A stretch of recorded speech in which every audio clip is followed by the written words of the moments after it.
تحية طيبة لكم محبة المشاهدين، حلقة جديدة من برنامج فكرة مع ضيفي المتميز هادي الموسوي. حياك الله. حياك الله يا حبيبي. بالبداية نسأل سؤال اللي هو يخص عملك ونعتبره تعريفي عنك. فشنو النظام اللي انت تحسه بصمة نقول هاي بصمة هادي الموسوي او التعريفية لك؟ تعريفي لك هادي الموسوي، المدير العام لمؤسسة نجوم بغداد للفنون والتنمية. نعم. هذه بصمتي يعني الأساسية. زين، شنو أساس عملك؟ أساس عملي مهرجانات عروض أزياء، مهرجانات دعم المحتوى الهادف. هذا أساس مؤسسة نجوم بغداد، وهواية أعمال إن شاء الله بالقادم. زين، بالبداية نسأل نقول هي المهرجانات اللي تخص الأزياء وتخص اختيار ملكات جمال وملك جمال. نعم. أو أناقة، مختلف التسميات. هاي المهرجانات من يأسسها ومنو اللي يرعاها، منو اللي ينطي تصاريح بها؟ صراحة المهرجانات حاليا أي شخص يجي يسوي مهرجان، ماكو أي جهة معينة تعطي تخاويل وتعطي أمور، وإنما أكو مهرجانات فنية محترفة موجودة حاليا بالساحة. هذه المهرجانات خلينا نقول مو مدعومة، وإنما مهرجانات إلها صداها، إلها فنونها، إلها شعبيتها، إلها جمهور، إلها حضور فني. فهذه المهرجانات هي محترفة رسميا، وإنما في جهة معينة تنطي صفة رسمية افتتاح مهرجان ماكو. الجوائز شلون تتوزع؟ عشوائية. اكو فد بيع شراء بالموضوع؟ طبعا اكو. شلون؟ اكيد يعني جواز قصدك التكريمات لا يعني اللقب. الالقاب حاليا هواي مهرجانات بيها بيع القاب. تمام. من ناحية الشباب استغلال مادي، ومن ناحية البنات استغلال غير امور. زين، اكو بعض مهرجانات صارت او تأسست خلال هاي الفترة وصار إلها اسم بنجاح، واكو مهرجانات اخرى مجرد مرة واحدة سوى وانتهى. شنو السبب؟ لا، هو حتى اذا فشل ما راح ينتهي، راح يكمل الفشل. شلون؟ طبيعي، لان اليوم الفشل بالنسبة له هو نجاح. والموضوع الثاني اللي هو المادة، هو بكل الاحوال راح يربح. هو بكل الاحوال يربح. ليش؟ لان اولا الالقاب مبيوعة، يعني قبل المهرجان بشهر هي مبيوعة. تمام. زين، انتهى موضوعها من الملك، من الملكة، من الامور. البقية شنو وضعهم؟ اتفاقات سرية. اتفاقات سرية، نعم. عندك المهرجانات اللي جاي يصير مهرجانات الجمال، هو اساس الجمال للمرأة وليس للرجل. تمام. يعني الرجل يقيم بالأناقة وليس بالجمال، فهم فاهمين الموضوع غلط. شنو اساس اختيار او الاسس اللي انتم تتبعوها اختيار كملك اناقة وملكة جمال؟ شنو الاسس؟ ملك الجمال حاليا بعروض الازياء ماكو. هاي مهرجانات صارت هسه دخلاء للوسط، فقاموا يسوون ملكات جمال وملك جمال وهيك امور. وانما الاساس مال عروض الازياء اللي هو الاناقه. اكو فد معايير وقياسات لهذا البشر، اكو لجنه تحكيم صحيحه راح تقيم هذا الشخص او هاي البنت وتنطيها هذا اللقب. اكو معايير يعني محدوده بهذا الشيء، مو ياهل يجي صار ملك او ياهل تجي صارت ملكه، لا. اكو فد معايير ومقاييس اللي هي الطول للشباب. تمام. اولا هي اساسيات عروض الازياء، خلينا نحكيها بصوره عامه. اللي هو اول معيار هو الطول. نعم. الوزن، وسامه الوجه، الاناقه الشخصيه، والاناقه المتكامله. هذه اساسيات عروض الازياء بالنسبه للشباب. البنات هم نفس الحاله، الطول، الوزن، حسن المظهر. نعم. وسامه الوجه، لان كلهن مطلوبات للبنت. هسه انت طرحت لي بس مساله شكل وجمال، وهذا الشيء هسه احنا بالوقت الحالي مراكز تجميل هوايه. اكو مراكز تجميل، ومراكز تجميل هوايه اللي راح تقدر تسوي من نعم مثل ما نقول من المحلوه حلوه، والشباب كذلك. وبعد عندنا فقره بس اذا تسمح لي. نعم. الفقرة الأخرى اللي هي أنت ما طرحت موضوع يخص هسه احنا إذا نريد نباوع البرامج العامة أو المهرجانات، شوف أسس الاختيار يعني تتبع ثقافة، تتبع مثلا لغة، تتبع طبعا هذا الشيء لا يعني مطلوب. شهادة ممكن، طبعا تتبع خريج فنون، أكيد تتبع أكيد اكو فد هواية أكيد. معينة. احنا ما نشوف غير واحنا بس انطينا بس كشكل. الاساسيات، تمام. ما انطينا الفرعيات. الفرعيات لازم عنده شهاده، لازم عنده اخلاق، لازم عنده سلوك، باكر عقبه يطلع بقناه، يطلع بفد لقاء، لازم عنده يكون عنده هاي الصفات. احنا اللي حكينا بهن فقط اساسيات عروض نعم. الازياء، المعايير والمقاييس المطلوبه، وانما الفرعيات تظل تتبع. لازم العارض او العارضه عنده شهاده، لازم فد خريج، لازم عنده اسلوب خاص، يعرف شلون يحاور، يعرف شلون يجاوب. باكر عقبه من يقعد بمكان او يقعد فد بمكان عام او فد بلقاء، لازم يعرف يناقش. نعم. هاي كلها مطلوبه حاليا بالمهرجانات ماكو.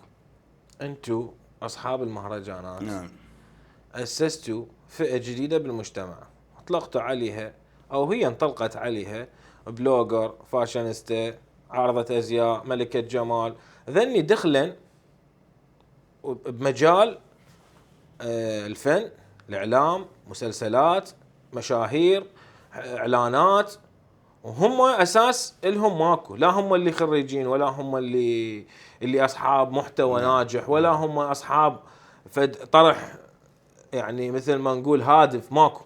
نعم. كلهم دخلوا من خلال المهرجانات اللي انتم اسستوها. اليوم البنيه بكل سهوله تطش، نحكيها واقعيه، بكل السهوله تطش، عكس الشاب. الشاب شويه صعب. البنية بس طشت حسابها صعد شوية، فهاي المسلسلات المهرجانات راح تحتضنها. ليش؟ على مود تسوي له فد اجواء وتسوي له فد حضور بالمهرجان، على مود يصعد مهرجانه فقط. وبالاعمال الفنيه، من الاعمال الفنيه هي لا شيء، بالاعمال الدراميه، بالاعمال الاعلاميه. ماكو بس مجرد انه هاي الموديل الحلوه ومرتبه جابها خلاها مسلسل. انت كمدير برنامج او مدير مهرجان، هم اجاك طرح او سؤال او طلب منك من قبل اعمال فنيه انه وفر لنا نعم ناس او نعم كذا او هيك شيء؟ نعم. شنو اللي هواي صاير؟ عندي هسه عندي مشاهير جاي يطلبون العارضات اليمي، زين. ريتهن يدخلون ويانا بالسكتشات وبالافلام القصيره، انا جاي ارفض. على اساس شنو؟ على اساس يعني مشروع فاشل بالنسبه لها لو بالنسبه لك لو بالنسبه بالنسبه لنا؟ كمؤسستي، اني حفاظا لمؤسستي ما خليني يطلع عنها بهيك امور. زين. انت هنا تحكمه بعقد، شنو الاساس اللي يخليك ترفض؟ الفائزين والفائزات فقط، اللي هو عندي 7 القاب ب7 القاب فقط، ذولا ينحكمون بعقد لمده سنه. والباقين؟ الباقيين لا، اللي يخسر الله وياه. منو اول من اسس مهرجان لعروض الازياء او اختيار العفو كملك جمال او ملك اناقه او ملكه جمال وملكه اناقه بالنسبه للعراق؟ اول مهرجان بعد الاحداث ودخول داعش وكذا 2015 صار مهرجان مسابقة ملكة جمال العراق.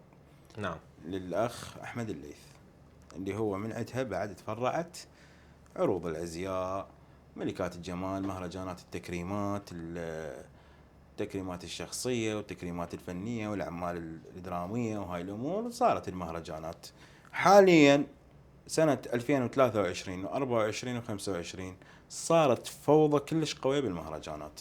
كل اثنين ثلاثه يسووا لهم مهرجان؟ بالضبط، كل مجموعة سوت لها مهرجان. انا اليوم كاعلامي، انا اليوم كفنان، ليش دا اقبل تكريم من شخص هو ما عنده اساس ما عمل عنده ولا أساس. عنده نعم. اي شيء انه انا اروح حتى هو يكرمني؟ انا ليش ما اروح للجهه الحقيقيه اللي هي اساسا صاحبه انجاز، حتى انا من اتكرم من عندها او من يعطيني فد جائزه معنويه حتى وان كان تمثال او كتاب شكر، انا راح اكيف بيني وبين نفسي طبعا. بس بينما انا دا اروح لهاي المهرجانات انا دا اشوف هوايه صناع محتوى دا يحضرون بدون. الفنانين والمشاهير والبلوغرية بصورة عامة، مو كل الفنانين، البعض اللي جاي يحضرون بكل المهرجانات، دول يحضرون بأي مهرجان تجي دعوة. ليش؟ على مود يسوي فد سي في، لأنه أنا أخذت تكريم بهذا المهرجان، أخذت تكريم بهذا المهرجان، أخذت. ما يسأل منه صاحب المهرجان شنو السي في مال صاحب المهرجان، لا، مجرد راح قعد له 10 دقائق 15 دقيقة، أخذ التكريم مالته وطلع. ما له علاقة صار ما صار بالمهرجان، ما له علاقة المهرجان فاشل أو ناجح. تمام. فعلى هذا الأساس إنه يكون فد سي في قوي له. بالنسبة عندنا الألقاب، نعم. وذكرنا بداية اللقاء أنه يتم بيعها قبل فترة، أو يتم تسمية الفائز قبل أصلا ما يبدأ المهرجان. نعم. شنو الخفايا اللي تدير حول هذا الموضوع؟ خفايا نحكيها بصورة عامة. 95% من مهرجانات عروض الأزياء الألقاب مبيوعة. لجنة التحكيم صفر، مجرد كفر قاعد بالمهرجان. منو اللي يختارهم؟ صاحب المهرجان. بفلوس؟ نعم. يعني انت تجي اليوم تحكم انطيك اجور وانت بس تقعد. هذا الخلل. اولا هو مو صاحب اختصاص، ما يعرف هذا المهرجان شلون يكون له فلوس، شلون يجيب له فلوس، شلون يدخل له فلوس وينضج مهرجان ويكمله. ما يعرف. هو اكو شيء اسمه رعاة، اكو شيء اسمه سبونسرية. تقدر بدال ما تبيع القاب، هاي الرعاة والسبونسرية هي اللي تكمل لك المهرجان. اللي هي ايش قد توصل مبالغها؟ توصل اكو يعني اكو رعاة تعطي يعني توصل. بس هسه حاليا كل الرعاة صار عندهم اشكاك بهذا الامر. ليش؟ لان كثرة المهرجانات. لحظة، هسه احنا عندنا سبونسر. نعم. يجي اليوم يرعى كمهرجان. نعم. ايش قد تتفق وياه انت كصاحب مهرجان؟ تتفق وياه شنو؟ كقطعة أنا كبس هذا الموسم؟ انا احكي كفترة معينة شنو؟ هو اكيد يرعى هذا الموسم اوكي فقط. ايش قد المبالغ توصل؟ اكو مبالغ يعني تبدي من $500 الى $10,000. ماكو شيء معين ماكو شيء معين ثابت، حسب الاعلان، حسب الامور اللي متفقين عليها. اكو راعي عن راعي يختلف. زين. الرعاة بها فئات. اصحاب المهرجانات اللي هسه موجودين بالساحه، الدخلاء للوسط هم، هذا ما عنده رعاة. يعني اتصور رعاة يطبوا ب50,000 بس مجرد انه لوجو حاطه بالمهرجان على اساس انه هذا راعي للمهرجان. نعم. حتى ياسس للمهرجان الاخر. فهذول عموا على هواي مهرجانات قويه وليفل عالي ومهرجانات فنيه، عموا علينا بصوره يعني مو شلون ما كان. اذا قلت لك سمي لي 5 مهرجانات نعتبرها اول 5 بالعراق، منو تنطيني حاليا؟ كعروض ازياء وعامه؟ عامه الهلال الذهبي. هذا بالله يعني عراقي عربي، هذا الاول. نعم. وهذا كتكريمات نعم شخصيات، لان هو ما بيع عروض ازياء. كعروض ازياء نجوم بغداد. بعد ما اقدر يعني اذكر، يعني ما اشوف فد شيء قوي. ليش عندنا يعني؟ وانا ما احب اذكر اسماء اكثر من المهرجان، لان اذا اذكر احتمال اسوي لهم اعلان من خلال البرنامج. فما انا ما اشوف يعني الهلال الذهبي بالنسبه لي اشوفه كتكريمات هو الليفل الاول، وكعروض ازياء نجوم بغداد فقط وينتهي الموضوع. يعني انت تقيم نفسك من بعد كشخصي كشيء شخصي. هسه اني عوف كشخص، اعطيني كعام لا تحسب اكو نفسك مهرجانات فنيه حلوه. اعطيني اسماء. ما اريد اذكر اسماء لان اكو خلينا نقول بعض الخلافات الشخصيه. اكو بعض الخلافات وصلت بينكم الى فد مسائل معينه انه وصلت للتسقيط؟ نعم. تشهير، تسقيط، تهديد، وانتهت. لا هي ما توقف. لا ما تنتهي.